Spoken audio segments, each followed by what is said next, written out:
Ruffled Willow, so she's going to be doing a hands-on floral arrangement, giving you guys some tips and tricks along the way. So here you go.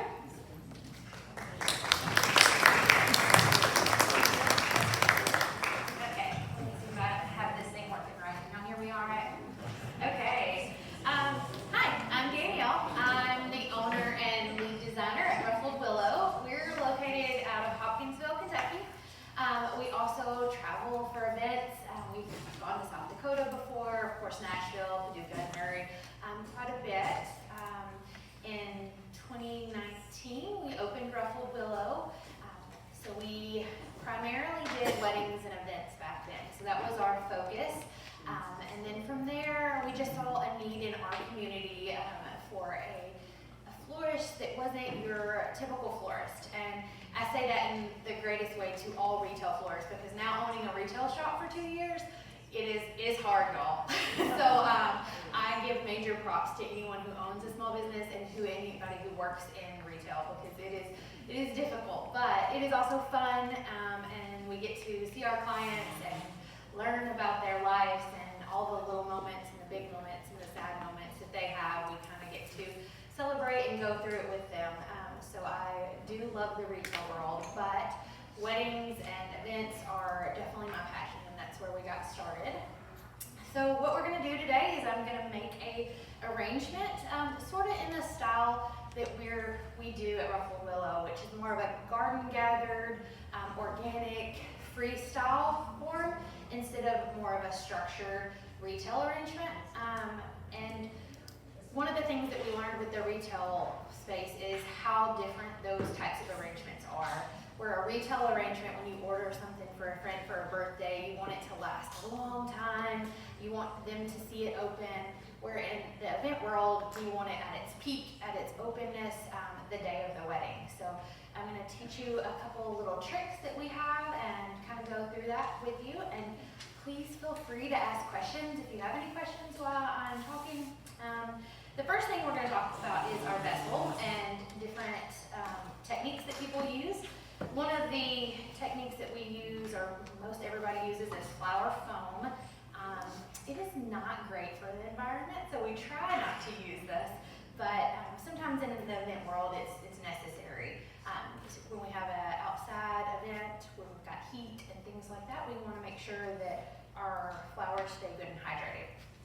So a lot of times if you buy this flower foam at Hobby Lobby or wherever you're buying it, one of the first things that it tells you is to soak it in water. And one of the things that you should never do is just jump it in there and dunk it.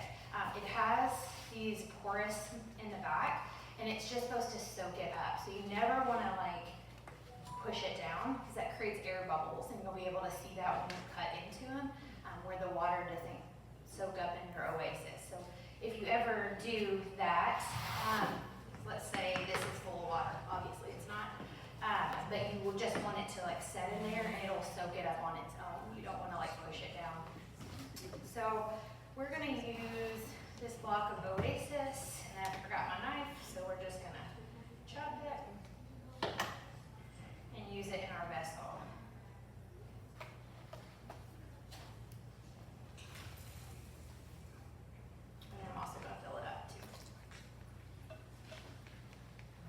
Also want to say, just because I do it this way or do it a certain way doesn't mean it's the right way or that it would be the best way for you to learn either. Because everyone learns differently, and also with floral design, you don't really want it to be cookie cutter. You want it to be an expression of yourself or an expression of the event. So you want your arrangement to kind of speak for you. So what we're going to start with, or what I'm going to start with, is a little bit of huck. To create the shape and the movement. And also bear with me too, because I'm used to being up here, so it's going to be a little hard for me to figure it out. But with our shape, I like to have a high and a low and kind of a swoop to it. So I'm starting with a higher point here, and then I'm going to go in with a lower point. When you're designing your flowers, it's always best to cut it at an angle for most flowers and most greenery. That lets the stem soak up your water a little bit better. You also want to make sure that you remove any foliage that can be in your water. That creates a lot of bacteria and makes it last not as long. So here we're just going to go in with some greenery to kind of create our base. Okay, so it's not so quiet in here. Let's talk about, like, what is everybody's favorite flower? Roses. Peony. Of course, peonies. Anyone have any others? I love roses. You love roses? Hydrangeas. Irises? Ranunculus. Same, me too, right? So if we have time, I'm gonna make us like a ditch arrangement. Out of literal flowers I got out of the ditch. But I think that's fun too, because like when you're driving down the road, if anybody lives like out in the country, there's some really pretty flowers out there. They're not flowers, they're weeds. But you know, not really. And I mean, who's to say they're weeds, right? And it just kind of adds something to your kitchen table just to have that. Okay, so I'm kind of creating this huck like this. I'm not going to go in with a full coverage of my greenery because I want the flowers to kind of speak for themselves. Does anybody grow flowers here? Yeah, okay, that's a lot of hands. What kind of flowers do y'all grow? Roses? I've been having red for 15 years, but I just studied yellow knockout. Okay, yellow knockout roses? Awesome. Have you ever heard of David Austin roses? No. Yeah, people shaking their heads. They're like unbelievably amazing. You have to be smart to grow these, right? There are some that aren't that bad to grow. Okay.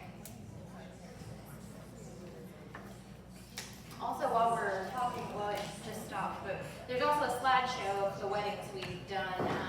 As I said before, we started in weddings and events. So I've probably done close to 500 weddings as Ruffled Willow, and then probably another 500 working for other people.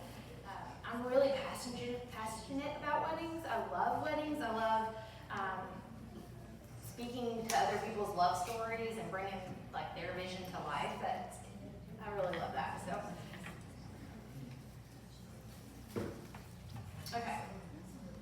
I think I'm going to stop here on this green, and then I'm going to go in with some lemon leaf or Floral.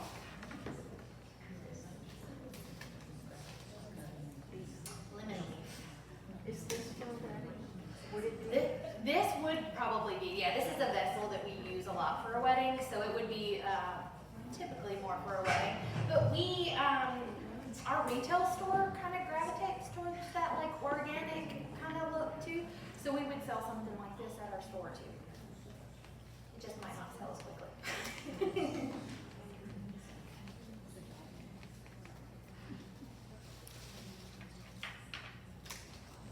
So I'm just kind of going lower with this Floral. It's a less expensive greenery, and I don't really want it to be like the show stopper. Again, I want the flowers to kind of speak for themselves and for them to take their moment instead of the greenery. Okay, so I've got my greenery. So I'm literally making this as we talk, so I didn't do a pre-anything, so I may end up pulling it out and then starting over. But that's the great thing about floral design is that you kind of just have to trust the process, right? So sometimes you get into it and you're like, oh, I'm not loving how this is looking. But you can always take it over and start over. The only thing you don't want to do, since we're using Oasis, is pull your stem out. It leaves a really big hole in your Oasis and it can start to crumble. If we were doing this for an event or if it was going out, we would use some chicken wire, which is also a great alternative to the floral foam. And you just kind of ball it up and make it where it makes like a grid, and that catches your stems, and that helps a lot as well. Okay, so what we're going to start with is our line flowers, our linear flowers.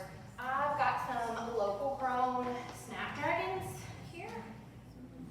And they're like so pretty. They're like that ruffly look on them. I'm telling y'all, when y'all use local grown flowers, you just can't beat it. They're fresher, they're more vibrant.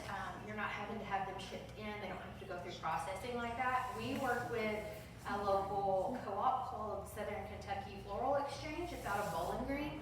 But there's, here, lots of floral forms around here as well too. So what we're gonna do here is kind of create the shape that we're looking for. So I'm gonna go in this side to the top. And again, still cutting at that angle. And then a little lower there. And then one more in the back. With design, any kind of design, it's best to work with odd numbers. They just kind of help make the arrangement. I usually work in a triangle motion, so if you can tell, I've got a triangle here, and then I'm going to work into another triangle as well to add some more of this snapdragon in. Sorry. Are there different types of your foam thing? Are there different ones you need to look for to Yeah. make it easy to punch in? There's so many different types. At a wholesale level, there's lots of different types. I'm not really sure, like if you're buying like on Amazon or Hobby Lobby or things like that, the different types of what we call bricks of oasis. There's some that are made for like soft flowers, like your tulips and your calla lilies and things that are like have a softer stem. We just use the normal medium brick unless we know that we're working with like a lot of softer ones. Oasis is the brand though that we use. There's one, I think Aqua Foam is another brand, but we typically use the Oasis brand. If you didn't call a brand, what would that be called? Flower foam, Flower foam? maybe, yeah. Okay. Like a wet flower foam, not a dry flower foam, because a dry flower foam is what you would use for like silks. So Okay. it would be a wet flower foam. Okay, so now that I've got a little bit of linear, I'm gonna go in with a little bit more. These are red hot hookers. They're lots of fun. And the different texture and the different movement in your arrangements, I think really brings it to life. And also don't feel free to like play with negative space too. Like you don't want it to all like be bunched together where you can't see the different flowers. You want to play with like your negative space as well. What is that called? Fire stick hookers? Red hot hookers? Red hot poker? Say it again. Red hot hookers? You can grow these in your garden. Lots of people I've got do. some growing up in my mailbox. They're little, Yeah. but it's kind of like a bowl, isn't it? Is it a bowl? A lot of people think that because I'm a florist, I would be great like in gardening too, but like these flowers are dead. So we just like, one of my employees says that we're like the morticians of floristry. We try to make it look as good as possible for as long as it has left. Sorry if it's morbid. Okay, so I have him up a little bit more, a little dancey. I want him to be a little bit of a focus. Also, I call flowers he and she, so ignore that as well.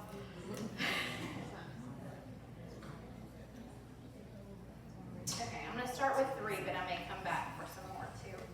Can you turn it around so we can Ooh, see? yeah, there we go. Oh, yeah. He's getting there. Okay, so the next flower I'm going to work with are called ranunculus. Does anybody? Yeah, they're so great. Okay, so ranunculus is a great little flower. I don't know how close I am. If I'm right here, can you see that really well? Yes. Yeah, okay. So this is a ranunculus. The great thing about them is they have these beautiful, like, ruffly heads. But the horrible thing about them is they tend to break a lot. So what we're going to do is I'm going to teach you how to wire these. So first of all, you kind of remove your babies. I keep these because I think they look good in the arrangements. They're probably never going to open, but I like the dancingness of it, the wispiness of it. So we're going to get some 20 gauge wire, and what we're going to do is we're going to go straight through the middle and wire this. So if we have any nurses here, I hear it's like running an IV, like just trying to find the vein, and like you want it to go all the way through it. How do you keep it from coming out? Oh, it does, sometimes. And we just kind of pop it back in there. Sometimes we wire it and then I'm just gonna cut it off. And that gives me the ability to move it and manipulate it how I want it to. Does anybody want to try? No? Nobody? Nobody wants to try it all? I would love Okay, all try. All right, come on. Well, those are some of my favorite flowers. Okay. Good. Yeah, do you want to try one too? All right. Yeah. All right. And I'll do it with you, so we can all do it together. Just right. Yeah. Yeah. So you want to be really careful when you're holding it. So a lot of times you want to pinch it like really heavy, but you're gonna go straight down the center. Do you see that right there?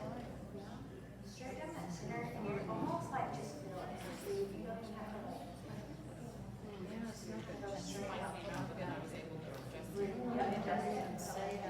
Keeping your wires straight is going to be super helpful with that too.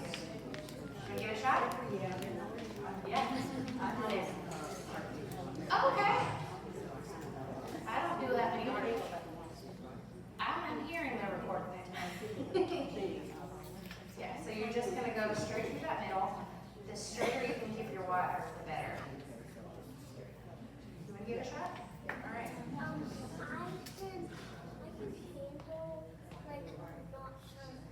Not sharp things? Is that okay with you? Okay. Okay, how about I give you the wire and we work together? Okay. There you go. Okay. See that right there? Here you go. As you're pulling it, you can feel it coming out there. Yeah. Came out the side right there. So let's come back. See how that came out the side? This is the first time. Yeah. You keep missing it? You go. Look at that. Good job. She is. Way to go. How about it? Way to go.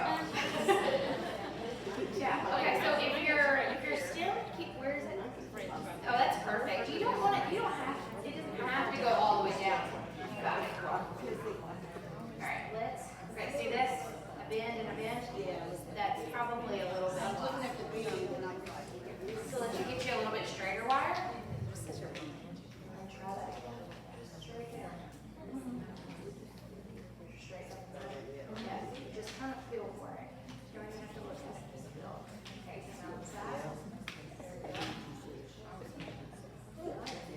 Okay, on the side. you gotta keep it straight. There you go. And that's all you need. You just need a little bit so that it can, there you go, so that its head is supported. From flopping down. It also will help, a lot of people wire one, which are more. No, you're all good. Yeah, just a little bit supported head. There you go. Yeah, it almost looks like a tree. I'm not sure how it grows. Thank y'all. Thank y'all for y'all's help. Okay. Strap on the mark and then I'll use these. Okay. Give that a shot. Straight down that middle.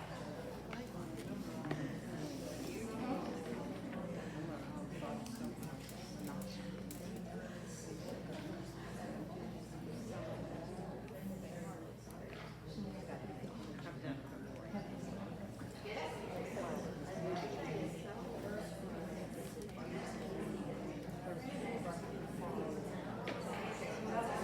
Pull it back. There you go.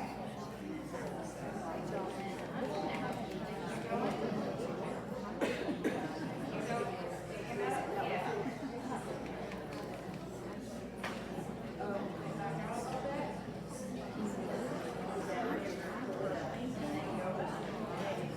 There we go. All right. Perfect. Okay. All right. So now everybody had a little demonstration with the ranunculus. So we're going to bend the ranunculus, and you can do this with any ranunculus. Now, locally grown ranunculus are a little bit smaller. So these are more Clooney ranunculus. So they're a little bit of a luxury flower. These are great for buttonholes or boutonnieres. What I'm going to do here is because I want them to be a little bit of a focus too. I'm going to try to work backwards. Let's see.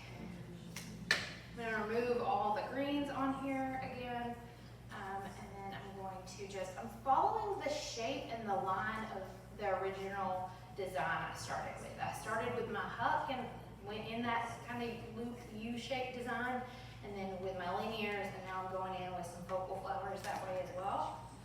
And because I don't want this arrangement to be one-sided, I'm going to put some in the back as well. Because if this was to be a table arrangement, we would want it to be pretty all the way around.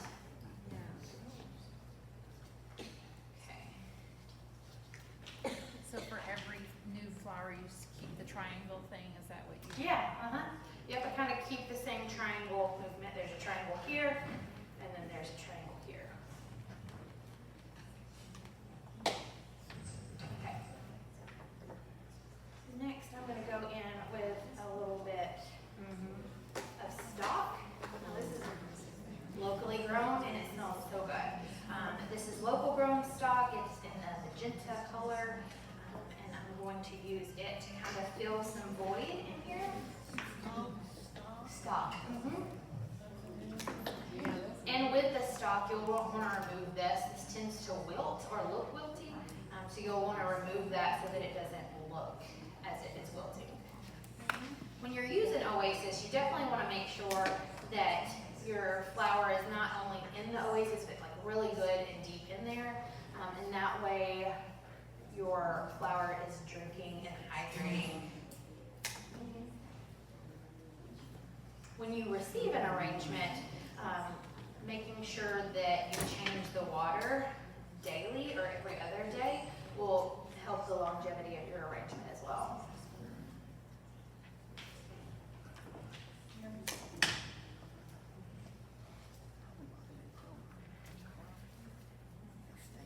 Where did you get your basil? Yeah, so this came from one of our wholesalers, but it is just like a compote. So a lot of great vessels come from antique stores too, especially like old candy dishes, like footed candy dishes. Those are great ones.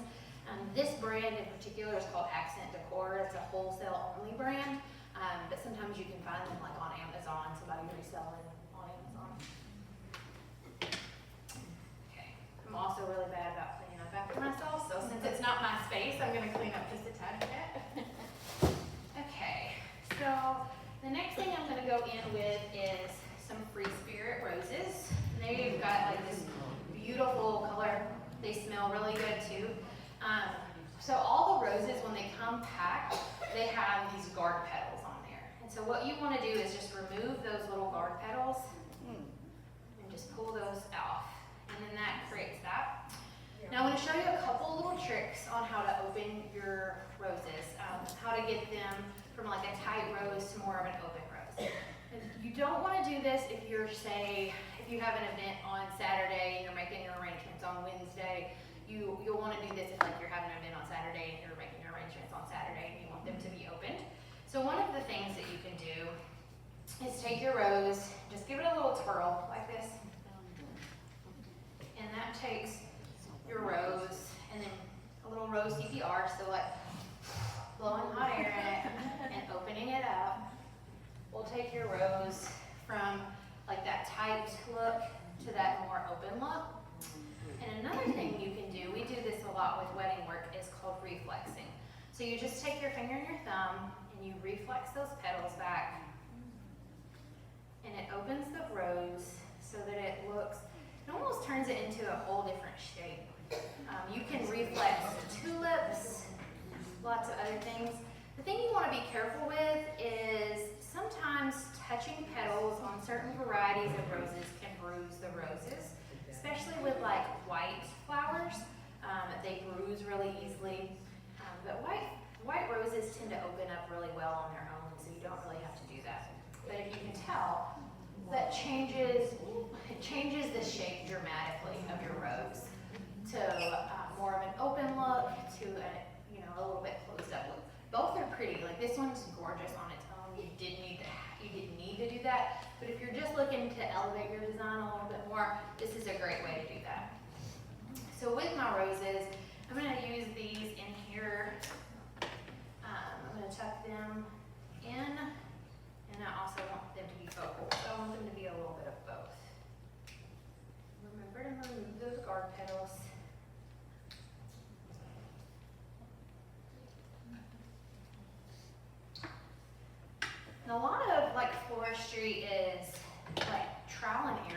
figuring out like what works well with you. There's certain things like the way you process flowers and the way you hydrate flowers that needs to stay the same so that you know, for the integrity of the flower. But sometimes I think a lot of industries get caught up and it has to be a certain way. And I think that is where we hinder ourselves from growth and finding new things. So don't be afraid to like play with things and figure out what you like and what looks good to you. Okay, so this is where we're at right now. If I added greenery, it would probably, you could be done, but I like to go a little extra. So we're going to add a couple more things into here. One of these things is going to be local poppy pods. Yeah, the pods of the poppies. So the poppies are gone. These are the pods of them. Try to get into them. Okay, so they're like pretty cool and a little funky, and they have bends to them. It's lots of fun, and it really helps to elevate the design. One of the things that we hear a lot at Ruffled Willow about our designs is they're very unique and they have unique flowers, and we take a lot of pride in sourcing things that not everyone has or not everyone can get. We also grow a little bit of our own, which kind of helps offset the cost, the rising cost of flowers and imports and that kind of thing. Can you grow huck around here, or do you have to? No, I don't think you can grow huck around here. The humidity is not for it. But there's some really cool ditch greenery that looks a lot like that. And it doesn't hold up as well as huck does. Huck we use in a lot of installs.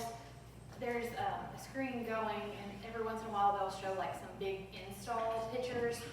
Or if you follow us on Facebook or Instagram, we just did one in Murray that had like this big growing up thing in the chimney, and it was like 35 foot tall. And we used huck in that, and it lasted all day long without needing a water source. So with these, I'm kind of just adding them in there sporadically to give a little bit more texture into it. Question about the rose. Why do you take the garden petal? They're the garden petals. So when roses are packed, they're packed usually in like 25, and they're like really tightly packed.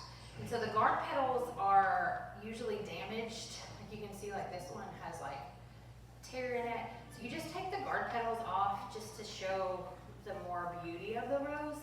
I don't know, like other than that, why? And sometimes, like with these that are the different color roses, the guard petals can be a complete different color than the actual rose itself. So a lot of times, like with a Moab rose or even a white rose, so the white rose will have a lot of like green on the guard petals, and you take those off so that you can see more of that white. Okay, so there we are there. And then I am going to add some peonies in here. Everybody's favorite. They smell really good. Created a lot of noise. Y'all like those peonies, huh? When peonies are in season, they're literally the best things. Now, does anybody know the wholesale price of a peony? So, like, if you were to call your wholesaler and say, how much is a one stem of peony? Does anybody know how much they run? A lot. So we buy peonies as a whole, as like a consumer, they would be about $10 per peony.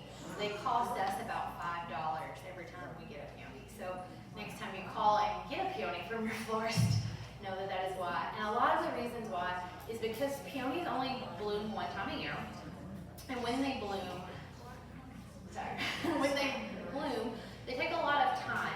Peony bushes, the first 3 years of their life, you are not supposed to cut off of them. So it's really a big investment for the grower. So they really have to get that money's worth. Also, because of tariffs and importations and the price going up overseas to get things here, local flower farmers have in turn gone up on their prices, rightfully so. And so that makes it even more expensive. I can't imagine how you could even order a flower, especially a peony, Yeah. from overseas and get it here before. Well, so in Ecuador, so I'm not really sure about roses, peonies, but like roses Kentucky weather, yes, we can grow roses, but we'll never be able to grow a rose like Ecuador can. We'll never be able to have that like humidity and that climate. They grow roses, they cut them and they ship them same day. So by the time we get them, they're a couple days old. We recut them. A lot of times what's done is dry packed, which means they've been like seared at the end where they're not getting any moisture, and we recut them and then put them in water and let them hydrate for another 2 to 8 hours, and then they start like coming back to life. So a lot of times when we get roses in, they look like they're about to die, like their heads are like bent over, which is why they're packed so tightly. They're packed in cardboard and then plastic around them, so that when we get them, they can hydrate and kind of come back to life, revitalize. So where do you get the peonies from if they're out of season? These ones were locally grown. So we have, they're not completely out yet. So these came locally. Wow. Mine are all gone. Mine were gone weeks ago. And you know you can hold peonies in your cooler, right? Okay, so these are like blown open. This is not where you would want to pick them. You pick a peony when it's like at a marshmallow stage, right? So when it feels like a marshmallow, so you can cut them and then lay them flat, wrap them in newspaper, and put them in a cooler, and they'll last for 3 weeks. Then you recut them, and you can put them in a vase arrangement. Well, that's good to know. Yeah, it is. It's good to know. So if like you have an event coming up, but you want to like use your peonies, you can do that. You want to stay. A lot of people like to put their flowers in a refrigerator. They think that helps. But if there's ever any fruits and vegetables in a refrigerator, it emits a gas that will kill your flowers faster. So same thing happens like if you have it on your countertop and like you have like a fruit bowl there. That gas that's released from your fruit and vegetables will kill your flowers faster. So you want to stay away from that.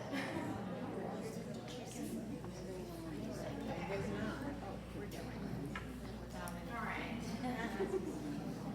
So the very last thing I'm going to do is add a little bit of filler flower. This is called yarrow. You can also get this in a dish right about now. Probably not going to find pink. Yarrow. I cut some last night on our farm, and it's the white yarrow. So you're probably not going to find pink yarrow, but you might find some white yarrow. Okay, so this is one of my final steps, and what I'm just using here, I'm just using it as like a filler flower. So I'm taking it and I'm going kind of deeper in there. If there's any holes, like we like to call it, or negative space, it just doesn't seem to be looking right. We're going to fill it with this. What'd you call that again? Yarrow. Y-A-R-R-O-W. Yeah, it comes in this really pretty peach color too. It's really pretty. Yeah, I got out of the ditch. Okay. Alright, so here is our almost finished product. If you were to look close, I don't know if you can see it, there's some holes. I can kind of see the oasis a little bit. So what I'm going to do because of that is I'm going to go back in with my greenery, with my lemon leaf, and I'm just going to cover that. Because what we like to say is you always want to cover your mechanics. You never want anybody to know how you got the look, right? You want them to think that it's natural and it's all beautiful. You don't want them to see that green oasis in there. So I'm just going in there and hiding any of that with some extra greenery. Do we have any time? 5:41, okay.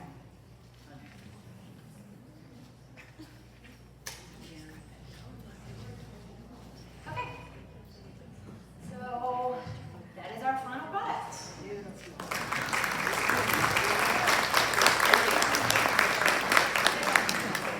So that is our design, and the last thing I want to show you is how to make like a ditch arrangement.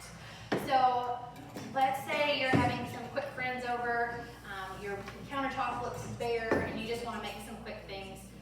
With the exception of these cosmos, which we grew, all of this stuff is literally stuff I found in the ditch.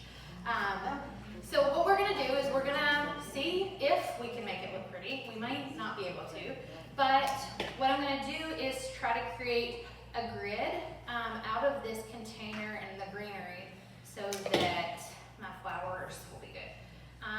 And also, I have no idea what most of this is called because I literally found it in a ditch. But sometimes that's where you find some good filler at. I can tell this is probably not a good greenery that's gonna last me long because I can tell that the ends are starting to wilt on me. So also when you're doing an arrangement and you are trying to figure out like how much you want to cut it, you can use the table as a good like variant on that. So you know. And what I'm just going in and creating this with the greenery so that my flowers have something to attach themselves to so that they don't just plop over, I guess. Yeah. You can use any kind of jar, any kind of anything for this kind of arrangement. Something that has a tighter neck and then widens out is helpful in design. You can also use tape to create a grid, and that works wonderful.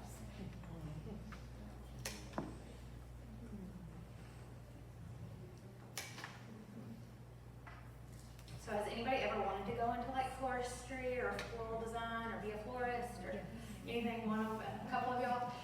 Well, I worked in the banking industry in 2009, and I was like, for sure, knew that I was going to be a banker, like corporate life, girly, all the way. But if you're familiar, what happened in 2009 was the recession. And so so many banks closed, and a lot of us lost our jobs. And I was pregnant with my daughter, so this is kind of like my origin story, I guess. I was pregnant with my daughter, and a friend of mine owned a floral shop, and she just kind of took a chance on me, and I fell in love with it. And I love everything about floristry. I love everything about horticulture. I don't know everything. I don't even come close to skimming all of the things, but I love to learn about it, and I love to create different flower pieces for different people. But that being said, there's things like in my life I wouldn't have taken the jump had I not been pushed. And so sometimes you really do have to just take a leap of faith and just do it. Because you just don't know what life has for you if you don't take those steps. So what I did is I just created a little grid with my greenery there.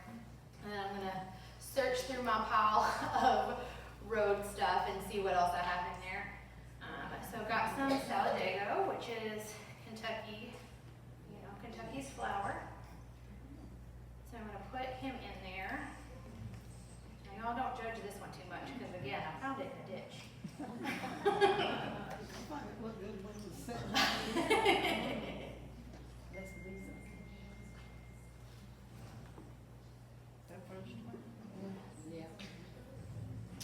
And again, I'm just removing that greenery that might touch that water because I don't want there to be any bacteria there.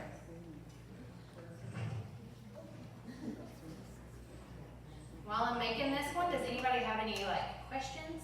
Did you learn on the job, or did you go to school? I did not go to school, so I'm completely self-taught. My grandparents did own a flower shop in Russellville when I was little, but they sold it before I even thought about it. I did do FFA and ag in school, but I'm in that class where everybody was told to go to college. And so I didn't know that this was anything that I could do for a living, or I probably would have pursued it.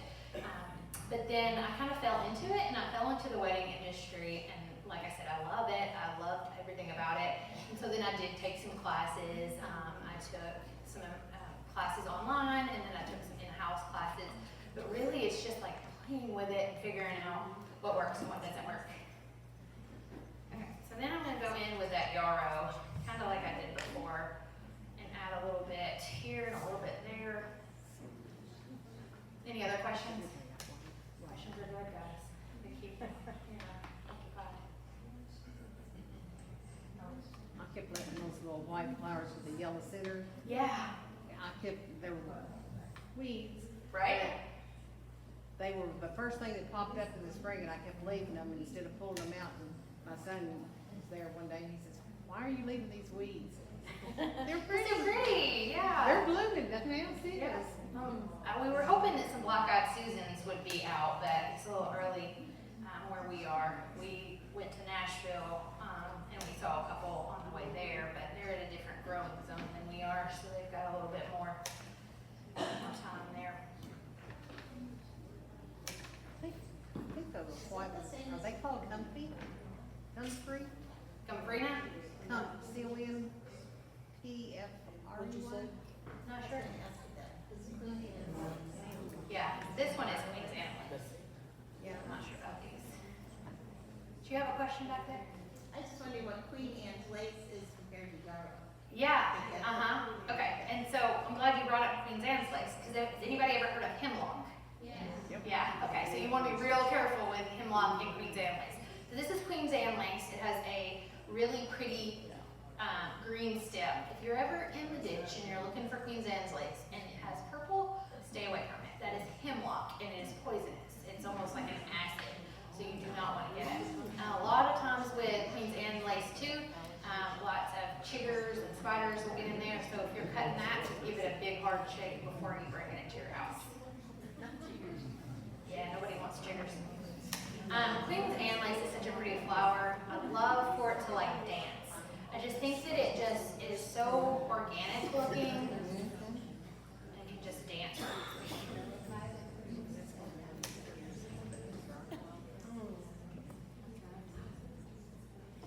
I think that was a little too wilty, but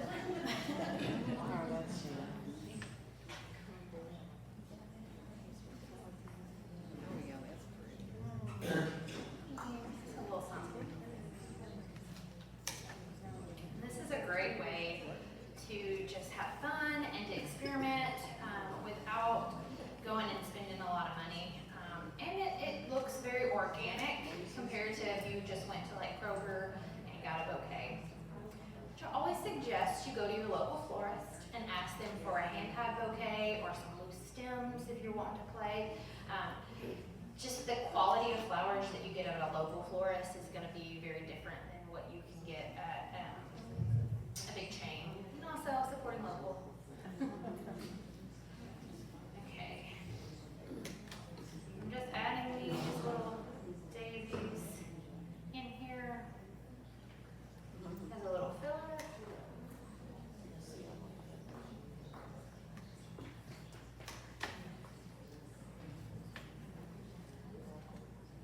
Topping it off. Is this the triangle thing too, or is this just free? I think I'm just freestyling it. I don't think I'm not putting a lot of thought into it anyways. And that is one thing, in my opinion, that forestry, it just being like, because you don't want to be too perfect, right? You don't want it to be too symmetrical or too asymmetrical. So sometimes it's just fun just to do it just to do it. Okay. Yeah, so that's what I'm gonna end with. So there's my little roadside ditch arrangement. So you can honestly make something out of nothing that would just be really pretty on a table. Yeah, and cheer somebody up too.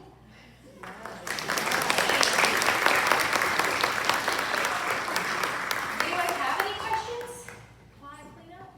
I had just one Yes, ma'am. arrangement down there. Yes, ma'am. You know, the styrofoam. Uh-huh. So, do the stems go in the styrofoam? Well, it's not styrofoam.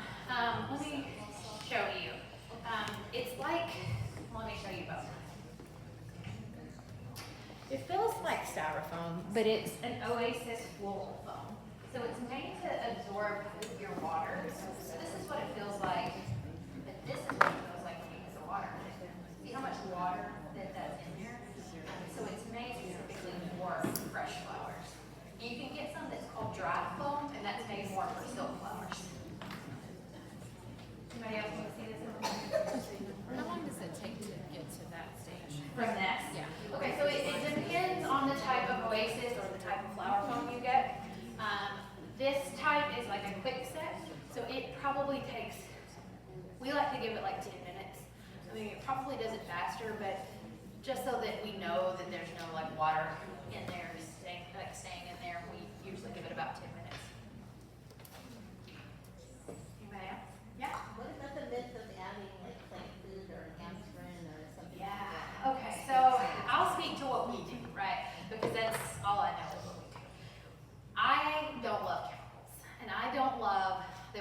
taking something and putting more chemicals in it, in the vessels and the flowers themselves. So we use fresh water, and that's all. We don't use any flower food, we don't use sugar or copper pennies or things like that. We primarily only use fresh water.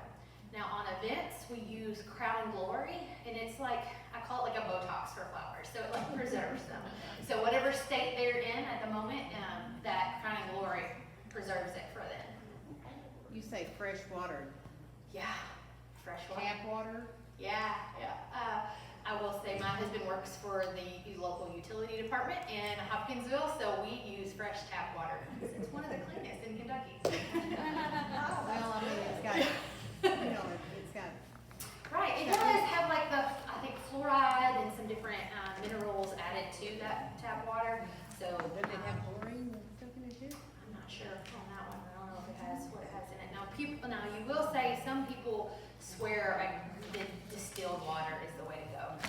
Some people use sparkling water, you just use everyday fresh tap water. And with Oasis products and things like that, it is a little harder to change the water out because it's got that Oasis in there.